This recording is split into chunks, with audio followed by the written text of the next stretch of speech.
शहर से दूर पहाड़ियों के किनारे पर स्थित पालमपुर हाउस एक पुरानी हवेली थी, जिसके चारों ओर सन्नाटा ऐसे फैला था जैसे रात ने खुद उसे अपनी बाहों में भर लिया हो।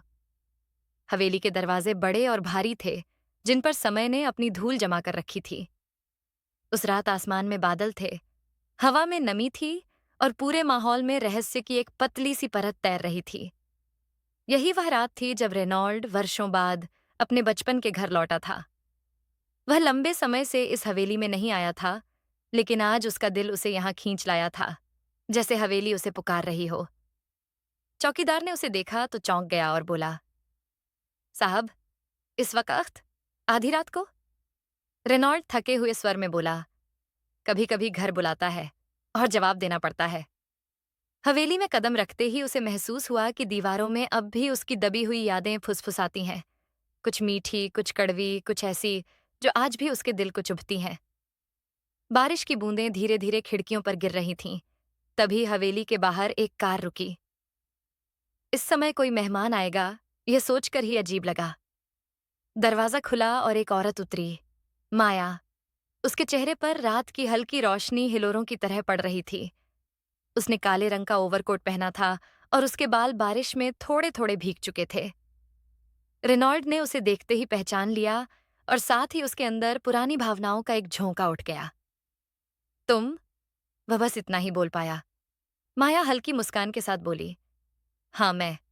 लगता है तुम भूल गए, पर मैं नहीं।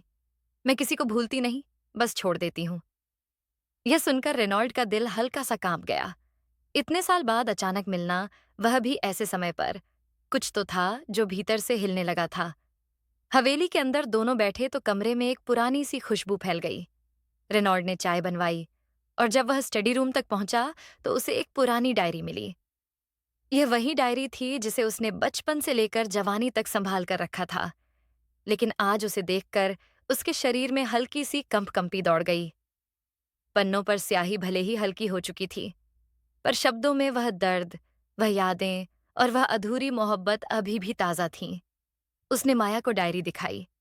माया ने पन्ना पलटकर पढ़ा, जब रात का चांद आसमान से उतरकर खिड़की पर टिकेगा, तब मैं आऊंगी और स्याही में छुपी हर बात साफ कर दूंगी।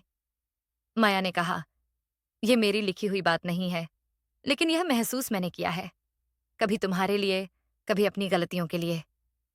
कमरे में गहराई से सन्नाटा उतर आया। हवेली की दीवारें भी जैसे उनकी बातचीत को सुन रही थीं। माया ने धीरे धीरे अपना सच कहना शुरू किया। वह रेनॉल्ड की बचपन की दोस्त थी और एक समय ऐसा था जब वह उससे बेहद प्यार करती थी। पर रेनॉल्ड उस वक्त अपने करियर में इतना उलझा था कि उसने माया को वह जगह नहीं दी जिसकी वह हकदार थी। माया बोली, तुम्हें पता है, मैं तुमसे दूर इसलिए गई थी क्योंकि तुम्हारे पास वक्त नहीं था और मुझे इंतजार करने की आदत नहीं है। पर आज मैं यहाँ इसलिए आई हूँ क्योंकि मैं यह जानना चाहती हूँ कि क्या तुमने भी कभी मेरी तरह महसूस किया था? रेनॉल्ड की आंखें नम होने लगीं। उसने धीमे स्वर में कहा, मैंने महसूस किया था, पर मैंने कहा नहीं, और जब तुम चली गई तो कहाँ भी नहीं जा सका। माया ने गहरी सांस लेते हुए कहा, इसलिए आज यह रात हमारा इम्तिहान है, यादों का, सच्चाई का और यह तय करने का कि हम आगे क्या चाहते हैं। बरसात तेज हो गई थी। हवेली की खिड़कियां तेज हवा से कांप रही थीं।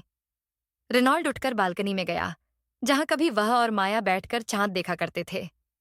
वह वही बालकनी थी, वही हवा, वही पेड़ों की सरसराहट, पर आज उसमें एक अजीब बोझ था। माया उसके पीछे आई। उसने एक छोटा सा पुराना नोट रेनॉल्ड के हाथ में पकड़ा। उस पर लिखा था, अगर तुमने अगले चांद तक मुझे नहीं ढूंढा तो मैं अपनी स्याही बदल दूंगी और तुम्हारे नाम का कोई पन्ना मेरे पास नहीं बचेगा।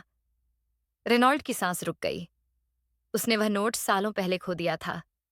माया बोली, मैं चली गई थी, पर यह नोट मैं साथ ले गई थी, शायद ताकि मुझे याद रहे कि तुमने कभी सिर्फ शब्दों में ही सही, पर मुझे चाहा था। इस भावनात्मक सन्नाटे के बीच रेनॉल्ड ने माया का हाथ पकड़ा। उसके हाथ